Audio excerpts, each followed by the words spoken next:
राजनीति में आप 21 वर्ष की उम्र में दो में पहली बार प्रधान बने। पहले प्रधान, उप प्रधान, बीडीसी हर एक इलेक्शन लड़े और हर एक इलेक्शन जो है जो जीते। तकरीबन 2 साल तक मैंने पंचायती राज जो भी योजना थी या जो लोगों के कार्य थे उनको सीखने के लिए 2 साल लगे। पुरानी पंचायत का इतना पैसा हो गया तो वो लैक ऑफ नॉलेज होता होगा या नहीं, एक पल ऐसा भी आया कि मैं नाम वापस ले। मान लीजिए संजय कुमार जी की 2024 को क्या प्रेडिक्शन? उनको अभी काम करना पड़ेगा।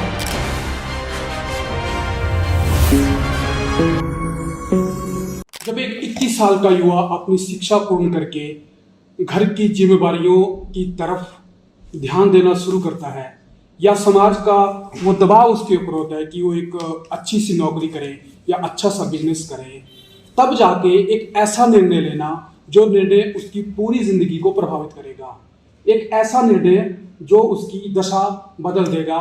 लोग अच्छा भी बोलेंगे, लोग बुरा भी बोलेंगे, लेकिन 21 साल की उम्र में इतना बड़ा निर्णय लेना एक काबिले तारीफ जो है स्टेटमेंट है।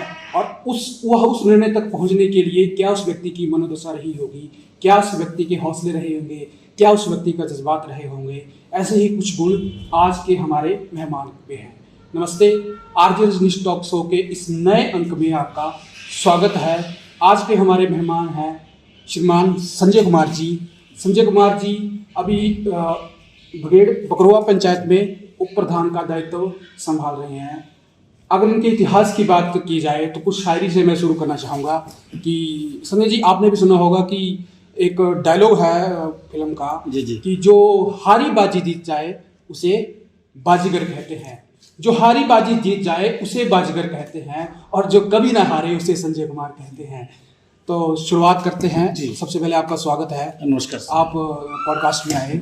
हम जो है कुछ सवाल आपसे डायरेक्ट पूछेंगे और उम्मीद करते हैं कि आप उनका त्यों जवाब देंगे। जी। शुरुआत करते हैं कि राजनीति में आप 21 वर्ष की उम्र में 2001 में पहली बार प्रधान बने, तो ये निर्णय कैसे था? मतलब जैसे हम डिसाइड करते हैं कि अभी हमें आर्मी में जाना है या डॉक्टर बनना है, तो कंक्लूजन कैसे आया कि नहीं अब मुझे चुनाव लड़ना है? क्या वो परिस्थिति रही, क्या किसी ने प्रोत्साहित किया या किसी ने ताने मारे या अपनी एक इच्छा शक्ति थी? थोड़ा सा इस पर प्रकाश डालें। तो मैंने ग्रेजुएशन की थी 1998 में।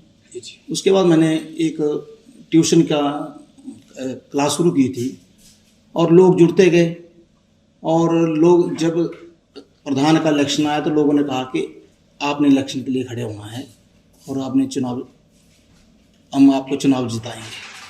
तो लोग काफ़ी ट्यूशन की वजह से आपका जुड़ाव हो गया था, मतलब लोगों के साथ जुड़ाव हो गया, और तकरीबन 60% लोग वैसे भी मेरे साथ जुड़े हुए थे एज ए सामाजिक तरीके से। तो उन्होंने मुझे प्रोत्साहन किया भी ठीक है आप इलेक्शन लड़िए, हम आपका साथ देंगे। और जब मैंने चुनाव में खड़ा हुआ तो एक पल ऐसा भी आया कि मैं नाम वापस ले लूँ। हाँ, वो जो होता है ना कि अब कहीं मैं कामयाब हो पाऊंगा या नहीं हो पाऊंगा, क्योंकि 21 साल की उम्र में हमारा उस टाइम ऐसा था कि फ्यूचर भी देखना था, और थोड़ा सा हम एज ए स्पोर्ट्समैन खिलाड़ी थे, तो राजनीति के क्षेत्र में इतना। इसमें एक छोटा सा ऐड करूंगा जी। इस निर्णय के लिए घर वाले सहमत थे या थोड़ा सा वो भी बोल रहे थे, क्या था मतलब? नहीं। एक्चुअली जो मेरे पापा जी थे वो मिस्त्रियों का काम करते थे और उनका रुतबा बहुत था हमारी पंचायत में। तो उन्होंने मुझे ऐसा नहीं कहा कि आप इलेक्शन लड़ो या नहीं लड़ो, लेकिन जब निर्णय लिया गया, क्योंकि ये निर्णय मेरा नहीं था, ये जो स्थानीय पंचायत के लोगों का निर्णय था कि आपने चुनाव लड़ना है। और एक समय जब मैं कंपेनिंग कर रहा था तो बीच में ऐसा आया इलेक्शन किया है, कुछ नहीं है भाई ने, क्योंकि मेरे लिए तो फर्स्ट टाइम था। और मतलब जब आप समाज के साथ जुड़ेंगे और समाज के साथ जब आपको अंदर सामाजिक बातों का पता लगता है तो अजीब सा लगता था उस समय कि कहाँ आ गया मैं और क्या है। लेकिन फिर भी लोगों ने मुझे अच्छे मार्जिन वोटों से जिताया, जिसमें कि मुझे पहले टर्म में 545 वोट पड़े, और जो 7 नंबर पर आए उनको 385 वोट पड़े, जो कि बीडीसी के चेयरमैन थे। सामने दिग्गज खड़े हुए थे। जी। तब डर और ज्यादा लाजमी था। जी। तो आप डरे नहीं, डर के आगे बढ़े और आगे जीते। अच्छा, कुछ प्रश्न जो है बाकी पॉडकास्ट में जो है बना चढ़ा कर बनाते हैं, लेकिन मैं कुछ चीज़ें डायरेक्ट आपसे पूछूंगा। जी। कि जैसे आपने बताया कि आपके पिताजी मिस्त्री का काम करते थे। जी। तो चुनाव जो होते हैं हमारी खर्चीले बड़े होते हैं। जी। तो क्या एक गरीब चुनाव लड़ सकता है, और आपको पहला चुनाव लड़ने में जो है आपका जो धन प्रबंधन है वो कैसे रहा? नहीं, ऐसा कुछ नहीं है रजनीश जी। यदि आपका व्यक्तिगत तौर पर आपके रिलेशन अच्छे हैं, सामाजिक तौर पर आपके रिलेशन अच्छे हैं, तो मैं नहीं समझता कि कोई भी चुनाव पैसे से लड़ा जाए। जी, ये शुरुआत थी संजय कुमार जी की, पहला चुनाव 2001 में लड़ा। उसके बाद एक धारणा क्या होती है कि एक व्यक्ति जो पंचायत का चुनाव लड़ लेता है, दूसरी बार अगर 500 लोग पंचायत में है तो 500 में से 400 लोग उस बंदे को गाली लगाते हैं और अगली बार उसको 100 वोट भी नहीं आते। जी, उन्होंने इस धारणा को भी तोड़ा। पहले प्रधान, ऐसा फिर उप प्रधान, पीडीसी, हर एक इलेक्शन लड़े और हर एक इलेक्शन जो है जो जीते। लगभग 5 इलेक्शन आप लड़े। जी, जी। तो पंचायत का कुछ ऐसा फनी किस्सा बताइए कि जैसे आपने किसी को कन्विंस किया हो और वो पलट गए हो, शाम को आपके साथ हो, सुबह आपके जो है प्रतिद्वंदी उनके साथ हो। या इसमें जो ऐड करूँगा कि पंचायत के कुछ लोग जो है भोले वाले होते हैं, भोले वाले में ऐसी कोई घटना घटी हो जो आपको याद हो, याद करके आपने फिर उसकी हेल्प की हो? नहीं, एक्चुअली जब मैं प्रधान बना और तकरीबन 2 साल तक मैंने पंचायती राज में जो भी योजना थी या जो लोगों के कार्य थे उनको सीखने के लिए 2 साल लग गए। और बीच में ऐसा समय भी आया कि जैसे लोग आ जाते हैं कि मौके करने हैं पंचायत के, ये भीड़ बना, तो तब मुझे बड़ा मैं ये मेरा थोड़ा है कि जैसे मौका करने आप जाते हैं। जी, जी, जी। जैसे 2 परिवारों की लड़ाई है, जी, जी। या किसी की बीवी भाग गई है उसको लाना है। जी, जी, जी। तो वो परिस्थितियाँ कैसे हैंडल करते हैं? नहीं, तो वो समय भी आया 2 साल बाद वो समय भी आया कि मैंने सेक्रेटरी को कहा कि प्लीज़ मेरा रिजाइन लीजिए, मैंने नहीं करनी है प्रोग्राम। तो ऐसा हुआ 2 साल बाद मुझे ऐसा एहसास हुआ कि नहीं, ये तो मैं कहाँ आ गया अभी। लेकिन यहाँ पर मैं एक बात आपको बताना चाहूँगा। जो पंचायत राज हमारे सेक्रेटरी थे श्री रविचंद्र शर्मा जी, वो मेरे पंचायत गुरु भी हैं। उन्होंने मुझे कहा कि प्रधान जी कोई बात नहीं, आप सीखिए, आप यंग हैं, एजुकेटेड हैं, आप आगे बहुत जाएंगे, मैं आपको सिखाऊंगा। तो उनका मार्गदर्शन बड़ा बढ़ रहा है पंचायती राज में। और आज इतिहास है कि उनके ही कारण आज मैं यहाँ हूँ। उनका मतलब बड़ा योगदान है जी। आपको, क्योंकि जो पहली बार प्रधानमंत्री या वार्ड मेंबर जी, बनता जी। है वो कहते हैं कि 2 साल तो सीखने में लग जाते हैं। जी, जी। ठीक है। तो अब दर्शक ये भी पूछ रहे होंगे कि हमारे जो आज के गेस्ट हैं कि संजय कुमार जी क्यों हैं। कारण इसका एक है कि सरकार की जितनी भी योजनाएं हैं उनका एग्जीक्यूशन ये बहुत अच्छे तरीके से करते हैं। इससे पहले कि लाभार्थी पंचायत पहुंचे, ये लाभार्थी तक पहुंच जाते हैं। तो अभी हाल ही में आप बता रहे थे कि जैसे जो इंदिरा गांधी योजना आई जो 1500 वाली, उसका एग्जीक्यूशन आपने कैसे किया, प्री प्लानिंग कैसे की, वो आप अपनी कार्यशाला एक बार जो है शब्दों में बता दीजिए। जो हमारे सरकार द्वारा, हिमाचल सरकार द्वारा, माननीय मुख्यमंत्री द्वारा जब घोषणा की गई कि 11 डिस्ट्रिक्टों के लिए हमने इंदिरा गांधी महिला सुख योजना लागू करनी है, तो मैंने पंचायत स्तर पर मैंने सेक्रेटरी महोदय जी के साथ बैठकर मैंने एक वार्ड स्तर पर, गांव स्तर पर मैंने एक लिस्ट बनाई कि कौन कौन पात्र महिलाएं इसमें आ सकती हैं। तो मैंने वार्ड स्तर पर उन पात्र महिलाओं को एक लिस्ट बनाई और हर एक वार्ड में से, मतलब आपका जैसे हमारा बल्लू खियाड़ा गाँव है तो उसमें से हमारे 80 महिला निकली जो पात्र थी, और जो बघेड़ थी उसके 24, और जो खुराड़ी थी उसकी भी 24, और जो बकरवा थी वो उसकी 41, और जो बागठेड़ू थी उसकी 26, और जो मिजान और मिजस्सुगा हैं उसकी हमारी 31 लेडी महिला पात्र। तो इसमें आपका कम्युनिकेशन का तरीका क्या रहता है? जैसे कि कोई सभा है पंचायत की, जी जी, आप कैसे हर एक सुनिश्चित करते हैं कि हर एक व्यक्ति तक वो पहुंचे? फिर मैंने कहा मेरे एक ग्रुप है, ब्रॉडकास्ट ग्रुप है, मैंने पंचायत के उसमें 250 व्यक्ति जोड़े हुए हैं। जी जी। तो जैसे ये योजना की नोटिफिकेशन निकलनी थी और मैंने तैयारी पूरी कर ली थी, और मैंने संबंधित अधिकारी जो हमारे बैलेट डिपार्टमेंट है उनसे भी मैंने संपर्क साधा कि इसकी क्या क्या फॉर्मेलिटियाँ हैं। जैसे नोटिफिकेशन जारी हुई तो मैंने पूरी फॉर्मेलिटी करके फिर मेरा उसी दिन, हमारे 2 दिन बाद पंचायत मीटिंग, तो मीटिंग में मैंने सभी पंचायत प्रतिनिधियों को इसके बारे में बताया कि आपने जो भी फॉर्म है की फॉर्मेलिटी है आपने ये पूरा करना है ताकि लोगों को सही समय पर इसका लाभ पहुँच सके। और इसका सबसे बड़ा ये रहा कि आचार संहिता से पहले हमने 106 मातृशक्ति को उस योजना के साथ हमने फॉर्म भर के वेलफेयर डिपार्टमेंट में जमा करवा दी। जी। अगला जो है मेरा जो सेगमेंट है, राउंड है जी, इसमें मैं कुछ लोगों के नाम आपसे लूँगा। उन लोगों की जो है आपको एक पॉजिटिव चीज़ बतानी है, एक नेगेटिव चीज़ बतानी है। ठीक है, बिल्कुल निष्पक्ष होकर, बिल्कुल, चाहे वो आपके पसंद के हैं या विरोधी हैं या मित्र हैं, ठीक है। या कौन से कोई वास्ता नहीं है, क्योंकि आप सामाजिक लाइफ में है तो आपने सबको असेस किया हुआ है अपनी पॉइंट ऑफ व्यू से। तो सबसे पहले मेरा व्यक्तित्व जिनका मैं नाम लूँगा, शांता कुमार जी जो पूर्व मुख्यमंत्री हैं, उनकी एक पॉजिटिव बात और एक नेगेटिव बात। नहीं, बहुत अच्छे मुख्यमंत्री रहे। जी जी। और नेगेटिव तो मैं नहीं कहूँगा, क्योंकि मैं जितनी मेरी एज है और आज तक मैंने ना नेगेटिव इस तरीके से कि जैसे उनकी सरकार जो है गिर गई थी, जी जी, या वो लॉन्ग टाइम चल नहीं पाए, जो राजनीति है उसमें वो उस तरह से वो कर नहीं पाए, तो ये एक नेगेटिव हो सकता है कि वो थोड़ा सा अपने आप को इफेंट बट कर लेते तो आगे चल पाते और जो है लोगों को लाभ दे पाते। नहीं, जो उन्होंने निर्णय लिए थे वो ठीक थे, लेकिन ये अलग बात है कि वो कर्मचारियों को और स्थानीय लोगों को पसंद नहीं आए, क्योंकि उन्होंने नो वर्क और नो पे किया था। जी जी। अगला जो है सुखविंदर सिंह ठाकुर जी जो वर्तमान में मुख्यमंत्री है, उनका आप बताएं कि पॉजिटिव है। बहुत बहुत शानदार मुख्यमंत्री हैं, और ये सौभाग्य की बात है कि हिमाचल प्रदेश में जो हमारा जिला हमीरपुर से मुख्यमंत्री बना हुआ है, ये मैं अपने क्षेत्र की बात नहीं कर रहा हूँ, पूरे हिमाचल का गौरव करने वाली बात है कि एक सेंटर पॉइंट से हमारा मुख्यमंत्री बना हुआ है हमीरपुर से। सेंटर पॉइंट से हिमाचल के बीच में से पहले क्या था कि ऊपर वाले और नीचे वाली बैठक चलती थी। किसी का कोई इंटरव्यू चला होता तो टोपी का रंग भी बिल्कुल देखा जाता था। जी। अगले जो है जिनका नाम लेते जो है इतिहास में, चाहे वो बीजेपी के हो, कांग्रेस के हो, किसी भी पार्टी का हो, उनका नाम लेते ही सब में जो है एक आदर की भावना आती थी और सब कहते थे कि नहीं जी, पार्टी को छोड़ दीजिए, इन्होंने काम किया है, इन्होंने हिमाचल को स्टैंड किया है। आदरणीय जो है श्री वीरभद्र सिंह जी, वो मेरे पहले जो मुख्यमंत्री की पहली पसंद हो आदरणीय वीरभद्र सिंह जी हैं। और मैं आपको माननीय मुख्यमंत्री वीरभद्र जी की बात बताना चाहूँगा। मैं 2006 की घटना है, हमारी पंचायत से एक लड़के को हार्ट में छेद हुआ था, और वो इतने गरीब परिवार था कि उनके ऑपरेशन करवाने के लिए मतलब पैसों का प्रबंध नहीं था। तो मैंने पंचायत में प्रस्ताव डाला कि इनको एक जो एस्टिमेट आता है पीजीआई से बन के 1,15,000 की आवश्यकता है, और 2006 की घटना बता रहा हूँ मैं आपको। तो मान्य राजा वीरभद्र का प्रोग्राम जिला बिलासपुर में था, तो मैं लूण ग्राउंड में चला गया, और वहाँ पर मैं पर्सनली मैंने जो सिक्योरिटी गार्ड थे या और कांग्रेस के जो बड़े बड़े लीडरों से बात की कि मैंने मुख्यमंत्री जी से मैंने स्पेशली बात करनी है इस मैटर पे। तो उन्होंने मैं ले गया, और मैंने जैसे ही राज साहब से मैंने बात की तो उन्होंने तुरंत प्रभाव से 1,15,000 रुपये उनको सैंक्शन कर दिया। यही उनकी बात थी जो लोगों को पसंद थी। अगला नाम मैं लूँगा वर्तमान में जो तकनीक शिक्षा मंत्री राजेश त्रिमाणी जी, वो मेरे आइडल हैं।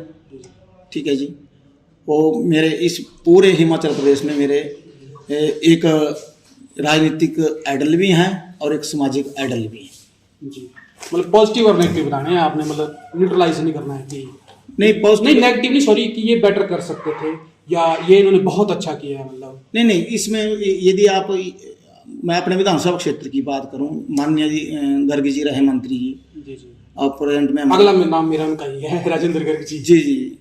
तो ऐसा होता है कि जब नेता बन जाते हैं तो ये मैं कांग्रेस बीजेपी की बात नहीं कर रहा हूँ, ये मैं आपको यही मतलब आप नेगेटिव और पॉजिटिव की बात कर रहे थे, मैं सभी नेताओं के लिए ये बात लागू होती है। मैं इतना ही कहना चाहूँगा कि जब आप लोगों के साथ, लोगों के पास वोट मांगने के लिए जाते हैं और आप लोगों से वादे करते हैं, तो उन वादों को मद्देनजर रखते हुए आपका भी दायित्व बनता है कि उन लोगों को उस तरीके से ट्रीट किया जाए जब आपको वो कुर्सी मिल जाती है, चाहे वो बीजेपी का लीडर है, चाहे वो कांग्रेस का, कोई भी है, चाहे वो पंचायत में है, चाहे पंचायत में किसी पोस्ट पर कोई प्रतिनिधि क्यों ना हो। बिल्कुल। अगला मेरा जो है जिसका मैं नाम लूंगा, उनकी एक पॉजिटिव और नेगेटिव आपको बिना बात को घुमाए बतानी है, मतलब आप न्यूट्रलाइज नहीं करना है। जी। संजय कुमार जी प्रधान ब्रिगेड। ठीक है। नेगेटिव कोई बात लगती है जिसको लगता है कि आप मैं इम्प्रूव कर सकता हूँ? हाँ जी, बिल्कुल इम्प्रूवमेंट। थोड़ा सा मैं एग्रेसिव हो जाता हूँ कभी कभी, मतलब ये तब एग्रेसिव होता हूँ कि लोगों को जानकारी देने के बावजूद भी लोग ज़्यादा उसमें इन्वॉल्व हो जाते हैं, तो थोड़ा सा एग्रेसिव। कुछ मेरी चीजें ये है कि जैसे बुजुर्गों को पेंशन मिलती है जी, या विधवा पेंशन मिलती है, इसकी राशि आपको भी पता है, हमें पता है, समाज पता है, लेकिन क्या ये उचित है? क्या ये बढ़नी चाहिए या इतने में गुजारा हो जाता है 1,000-15,000? नहीं, इसमें बढ़नी चाहिए। और सरकारें चाहे भाजपा की रही चाहे कांग्रेस की रही, समय पर उन्होंने इसमें जो इंक्रीज की है। तो थोड़ा सा माहौल को हल्का करते हैं। जी। अभी क्या होता है कि जो इस जमाने में लोग कुछ करना हो, कोई खुशी एंजॉय करनी हो, तो हम क्या करते हैं कि चलो जी बिलासपुर चले जाते हैं पुणे में फिल्म दिखाएंगे जी। या पिज्जा खाएंगे दोस्तों के साथ। जो आपका जो कॉलेज वाला जमाना था उस समय क्या करते थे? उस समय मैक्सिमम जितने भी हमारे क्लासमेट थे तो मैक्सिमम बैट को प्रेफरेंस देते थे, बैट खेलना है सुबह से बैट लगे खेलने और शाम तक, क्लासें लगे नहीं लगे वो भी फर्क है। चलो थोड़ा सा आगे बढ़ते हैं। आपकी फेवरेट फिल्म कौन सी है? मेरी फेवरेट फिल्म है गदर फिल्म। गदर। तो गदर का एक डायलॉग तो बनना चाहिए, मतलब कैमरे के सामने अगर थोड़ा हाव भाव के साथ लगे कि संजय कुमार जी जो है डायलॉग बोल रहे हैं। अभी डायलॉग तो मुझे याद नहीं है। गदर फिल्म का डायलॉग, हाँ गदर फिल्म का डायलॉग मुझे भी याद है। देखिए ये कॉमन चीजें हैं और हम हमारे जो पॉडकास्ट में क्या है कि फिल्टर नहीं होता। हम हाँ, कैमरामैन जो है हमारे पीछे एडिटर सरोज ने बताया कि ये 2.5 किलो का हाथ जब किसी के ऊपर पड़ता है तो आदमी उठता नहीं, उठ जाता है। ठीक है। क्या आपको लगता है कि पिछले 10 सालों की तुलना की जाए, जैसा बीजेपी के लीडर क्लेम करते हैं कि विकास हुआ है, तो पिछले 10 सालों को अगर 10 में से 8 या 9, 7 नंबर देना चाहें, क्या आपको लगता है कि पिछले 10 सालों में विकास हुआ है कि नहीं हुआ है? नहीं, आप प्रदेश की बात कर रहे हैं कि नहीं, मैं ओवरऑल भारत की बात कर रहा हूँ। जी। चाहे वो सड़कों की बात है, चाहे एम्स की बात है।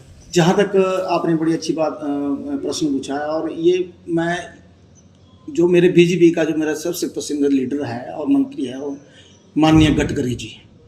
वो तो सबके पसंदीदा है। ठीक है जी। और उनका जो मैंने कार्यशैली देखी, जब से मैंने होश संभाला हुआ या राजनीतिक क्षेत्र में आया हूँ, तो मैंने उन जैसा लीडर नहीं देखा। और वो मैं बोलता हूँ कि इंडिया के नहीं वर्ल्ड के बेस्ट मिनिस्टर है, क्योंकि वो पक्ष नहीं देखते, नहीं दिखाओ की राजनीति नहीं करते बिल्कुल। अभी भी आपने देखा होगा कि जो हमारे पीडब्ल्यू मंत्री है विक्रम जी कितनी ही बार जो है उनसे मिले और कितनी ही बार जो है धन की जो है व्यवस्था की है। बिल्कुल।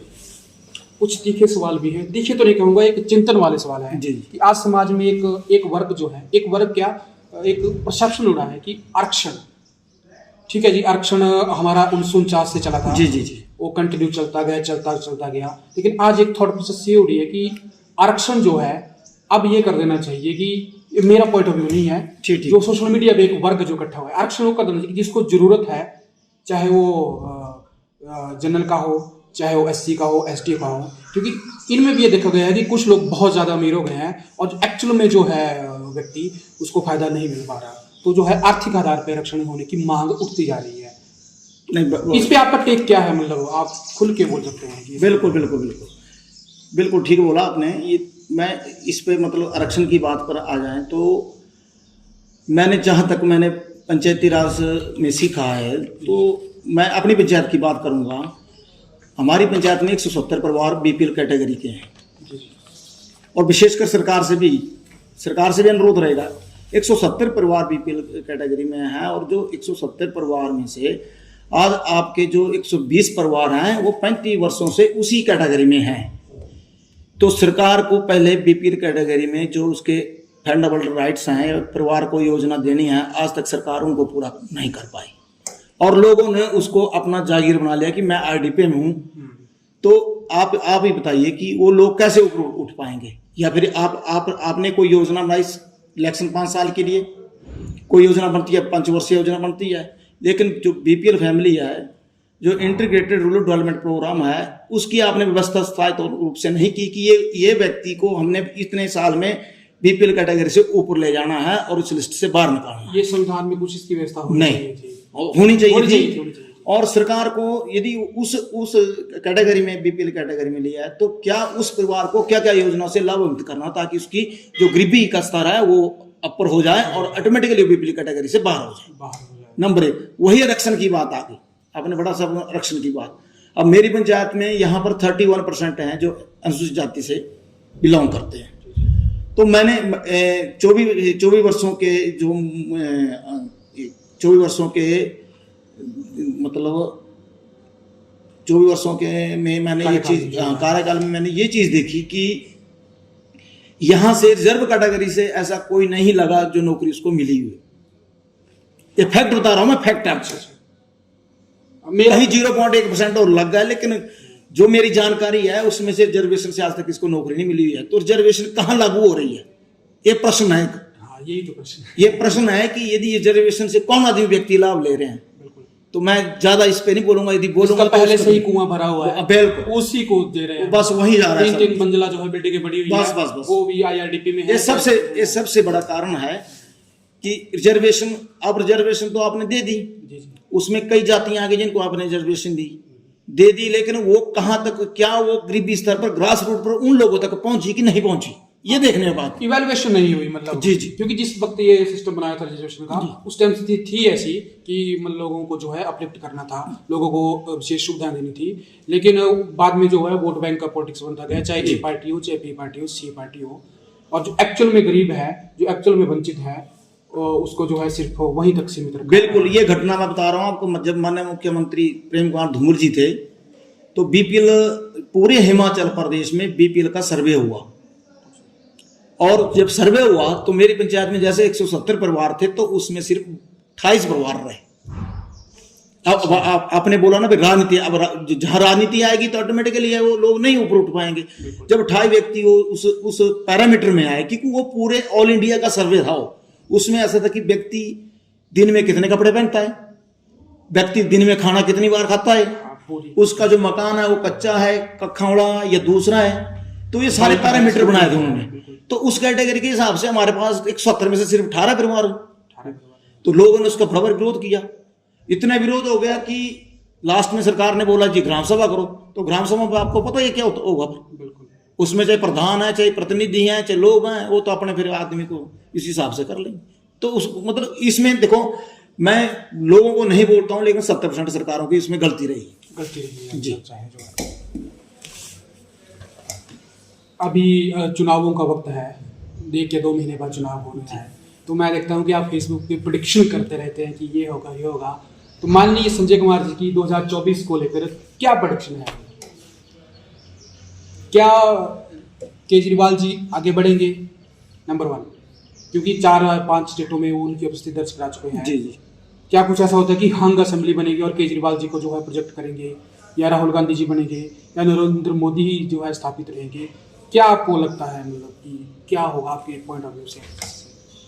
नहीं, आप व्यक्तिगत तौर पर पूछ रहे हैं कि एज ए पॉलिटिशियन? नहीं, पॉलिटिशियन ही, व्यक्तिगत तौर पे मैं पूछ रहा हूँ कि आपको क्या लगता है कि आपका प्रधानमंत्री अभी आगे होना चाहिए, या इससे बेटर कोई और है?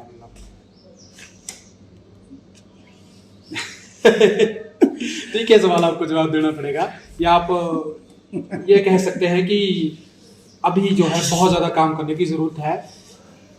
नहीं, बात तो ठीक है, क्योंकि नेगेटिव और पॉजिटिव ऐसा नहीं कि जो पहले सरकारें आई थी उन्होंने सब कुछ गलत किया था, उन्होंने सही भी किया था, जो अब सरकार है उसने भी सही किया, सब कुछ पॉजिटिव नेगेटिव दोनों के हैं। नहीं, वो बात ठीक है रंजीत जी आपकी। देखो, जो मैं इस पे ज्यादा जाऊंगा तो आपको पता है ये राजनीतिक क्षेत्र, क्योंकि मैं जिस लेवल पर बैठा हूँ या मैं किसी पंचायत का प्रतिनिधित्व कर रहा हूँ, तो मेरे लिए वहाँ कांग्रेस ने वोट दिए हुए हैं और बीजेपी वालों ने वोट दिए हुए हैं। तो मेरे लिए यदि मेरे से ये पूछा जाए कि आपकी पार्टी क्या है, तो मैं सीधा बोलता हूँ लोगों को, मेरी बकरवा पंचायत की स्थानीय जनता ही मेरी पार्टी है। व्यक्तिगत तौर पर मैं किसी पार्टी से संबंध रख सकता हूँ, वो बड़ी बात नहीं है। मैं बीजेपी से भी हो सकता हूँ, कांग्रेस से भी हो सकता हूँ। रही बात अब आपने 2024 के चुनावों की बात की, तो मैं प्रधानमंत्री पे कोई विशेष टिप्पणी नहीं करूंगा, नंबर 1। नंबर 2, अन्य दल हैं आपके, उनको अभी काम करना पड़ेगा, ठीक है। ये नहीं कि आप अभी उठे और अभी आपके साथ लोग जुड़ गए, इसके लिए टाइम लगेगा। रही केजरीवाल की बात, तो ये ठीक है कि उन्होंने भारतवर्ष में काफ़ी अपने जो वोट परसेंटेज हो काफ़ी इनक्रीज की है। मेरा ये प्रश्न इसलिए भी था क्योंकि विपक्ष भी, एक मजबूत विपक्ष होना भी जरूरी है जी, क्योंकि वो सवाल उठाता है तो पॉलिसियों में एडमेंट भी होती है। तो मोदी जी कहाँ देते हैं विपक्ष को उतरने? बात तो ये है ना। अभी देखो, पिछली बार जब लोकसभा लगी हुई थी तो वहाँ 167 सांसद उन्होंने वो कर दिए, सस्पेंड कर दिए। चलो, ज्यादा राजनीति में नहीं घुसते, मेरा सिंपल क्वेश्चन था। नहीं, जो फैक्ट है ना वो तो मानो ना। अब यदि आप मानेंगे नहीं तो तब नहीं चलेगा ना। ये बात ठीक बोली, यदि विपक्ष कमजोर होगा तो आप अपनी मनमानी करेंगे। इसमें मैं थोड़ा सा जोड़ना चाहूंगा कि आपने 167 सांसदों को, वो राजनीति वाली बात है, क्योंकि एक बंदा ये बोलेगा, सर ये बोलेगा, वो बात बढ़ती जाएगी। एक बोलेगा कि आपने इमरजेंसी लगाई, इतनी सरकारें लगाई, उन चीजों को छोड़िए। मैं आपसे डायरेक्ट क्वेश्चन पूछता हूँ कि जैसे +2 के बाद कोई MBA करता है तो उसका एक अंतरिम लक्ष्य होता है कि मैं डॉक्टर बनूंगा, PG करूंगा, ये करूंगा। आप राजनीति में आए तो आपका अंतरिम लक्ष्य क्या है? क्या आप दोबारा से पंचायत का चुनाव लड़ेंगे या इससे एक कदम आगे जाएंगे? इस पे अगर आप प्रकाश डालना चाहे, सीधा बोलना चाहें सीधा बोल सकते हैं, सांकेतिक भाषा में बोलना चाहें बोल सकते हैं, या स्किप करना चाहें तो भी कर सकते हैं। नहीं, मैंने चुनाव लड़ना है और प्रधान का चुनाव लड़ना है। इसके बाद मैंने रजनीशी आपके इसी ब्रॉडकास्ट के माध्यम से मैं MLA का इलेक्शन इस विधानसभा क्षेत्र में लड़ूंगा। और ये आपको गर्व के साथ कहना चाहिए। जी बिल्कुल बिल्कुल। किन्हीं 2 या 4 लोगों का ही हक नहीं है, मतलब एक आम व्यक्ति भी उसको भी जो है ये इच्छा रख सकता है और अपनी इच्छा शक्ति पूरा चीजें कर सकता है। कोई भी MLA बन सकता है। सरोज जी आप भी बन सकते हैं, सचिन जी आप भी बन सकते हैं, लेकिन आपको काम करना पड़ेगा। ये है। तो अपने जो है इस इंटरव्यू को अंतिम समय की तरफ ले जाते हुए कुछ एक प्रश्न है जो आध्यात्मिक है। जी सारी चीज़ चली हुई है, अभी आप गाड़ी से आए, इंटरव्यू हो रहा है, प्रधान उप प्रधान, और एकदम से दिमाग में ये ख्याल आता है कि एक दिन तो चले जाना है, मृत्यु को मतलब इमेजिन करते हैं कि एक दिन मैं चला जाऊंगा तो क्या हो जाएगा, मेरे पीछे रह जाएगा। तो मृत्यु को किस तरह देखते हैं मतलब? जी बड़ा अच्छा प्रश्न पूछा आपने। मैं भी थोड़ा आध्यात्मिक लाइन में जुड़ा हूँ। ये राजनीति पार्टियां हैं, पद हैं, आते जाते रहते हैं, लेकिन एक सामाजिक तरीके से हम जो आध्यात्मिक लाइन है वो मैक्सिमम हम लोग भूल चुके हैं। और मैं तो इतना ही कहूँगा कि जो हमारा जो सनातन धर्म है वो विश्व में सबसे मानव धर्म है। और बड़ा दुख होता है, मैंने मैक्सिमम जब भी लोगों से मिलता हूँ तो मैंने ये भावना नहीं देखी, क्योंकि यदि हम 25-30 साल या 40 साल पीछे चले जाएं तो बड़ा लगाव था धार्मिक भावना से, लोग बड़े जुड़े होते थे। आज तो लोगों के पास समय ही नहीं है। और मैं तो एक बात जरूर कहूँगा इसमें, जिस इंसान को ये पता नहीं है कि यार मरना तो निश्चित है, तो उस व्यक्ति ने अपने जीवन में कुछ नहीं पाया। क्योंकि वो में लोग चले हुए हैं, गाड़ियाँ बगले, मैं तो रजनीश एक ही बात याद रखता हूँ, यदि मैं जिस कुर्सी पर बैठा हूँ मैं अपने दायित्व को समझता हूँ कि जब हम लोगों के बीच वोट मांगने के लिए जाते हैं और उनके पैर पकड़ते हैं और बड़े बड़े लुभावने उनको देते हैं कि हम ये कर देंगे, लेकिन जब हम बन जाते हैं तो हम एक थानेदार के रूप ले लेते हैं। बढ़ने के बाद वो रॉ भी अलग होता है। तो विशेषकर इस चीज़ को मैंने मैक्सिमम प्रतिनिधि देखे ऐसे, चाहे वो मेरे भाई हैं चाहे मेरी बहनें हैं, जब तक हम उसमें सुधार नहीं करेंगे, क्योंकि ये तो संस्था है, समाज द्वारा संस्था बनाई गई है। समाज ने लोगों को आगे किया कि मैंने ये प्रधान बना दिया, BDC बना दिया, जिला परिषद बना दिया, लेकिन क्या वो हम उस दायित्व को अच्छी तरह से निभाते हैं? क्योंकि 5 साल का पीरियड होता है, 5 साल में आप कितनी स्कीमें पंचायत के लागू करते हैं, ये सबसे बड़ा महत्वपूर्ण है। एग्जीक्यूशन कितना होना? जी, स्कीमें तो काफी होती है, लेकिन एग्जीक्यूशन कैसे होता है? जी कि एक गरीब व्यक्ति तो कैसे लाना चाहिए? अब मैक्सिमम तो आप इतना मान के चलो कि यहाँ पर मैक्सिमम पता नहीं होगा कि हमारे हेड कितने हैं, कौन से डिपार्टमेंट से किस्मत से। ये एक बड़ा विषय रहता है कि फलानी पंचायत का इतना पैसा वापस हो गया, जी फलानी पंचायत का इतना पैसा वापस हो गया, तो वो लैक ऑफ नॉलेज होता होगा या नहीं, उसमें सरकार और प्रशासन की सबसे बड़ी जिम्मेदारी है। मैं आपको 14 वित्त आयोग की, जब 14 वित्त आयोग सेंट्रल गवर्नमेंट ने लागू किया तो उसमें जब उन्होंने नोटिफिकेशन जारी की तो आप हैरान हो गए कि 1.5 साल के लिए वो बस्ट आगे पीछे होता गया। अच्छा, मतलब उन्होंने कहा सेल्फ इस तरीके से बनकर भेजा तो ये गलत कर दिया आपने, उसको फिर अमेंडमेंट करो। तो 1.5 वर्ष में फॉर्मेलिटीज ज्यादा है, मतलब फॉर्मेलिटी को ज्यादा कर दी, लेकिन हुआ क्या कि 1.5 वर्ष में पंचायतों में 25-30 लाख चला गया, जो भी आपका वो खर्च होना चाहिए था उस समय। ये भी एक ध्यान रखना चाहिए सरकारों को, जो नीतियां बनाते हैं, कि जो भी योजना है उसका सरलीकरण आराम से होना चाहिए, मतलब एकदम से वो चीजें पहुंच जाए। तो अंत में माननीय संजय कुमार जी, मैं आपका धन्यवाद करना चाहता हूँ, क्योंकि आपने अपने बिजी समय से जो है हमें टाइम दिया, और ये जो पॉडकास्ट में आप आए उसका आपका जो है धन्यवाद। और अंत में जो है आप दर्शकों को क्या एक संदेश देना चाहेंगे एक प्रश्न के साथ, कि ऐड करूंगा कि जो अभी पंचायत चुनाव 2 साल बाद आने वाले हैं, तो युवा लोग हैं जो पंचायत चुनाव लड़ने की इच्छा रखते हैं, वो एक बार अपने अंदर क्या देखें, शीशे के सामने खड़े क्या देखें कि ये गुण मेरे चेक पॉइंट मेरे अंदर है तो मैं चुनाव लड़ सकता हूँ, वो चेक पॉइंट है एक बार बता दीजिए। जी, मैं इसका उत्तर एक ही लाइन में दूंगा। जो व्यक्ति अपने काम के प्रति ईमानदार नहीं है वो कहीं भी सक्सेस नहीं। इस बात के लिए क्लैपिंग होनी चाहिए। ईमानदारी प्रथम और अंतिम गुण है। तो अब मैं धन्यवाद करता हूँ। अगले अंक में फिर मिलेंगे एक नई शख्सियत के साथ, नए विचारों के साथ। श्रीमान संजय कुमार जी का धन्यवाद।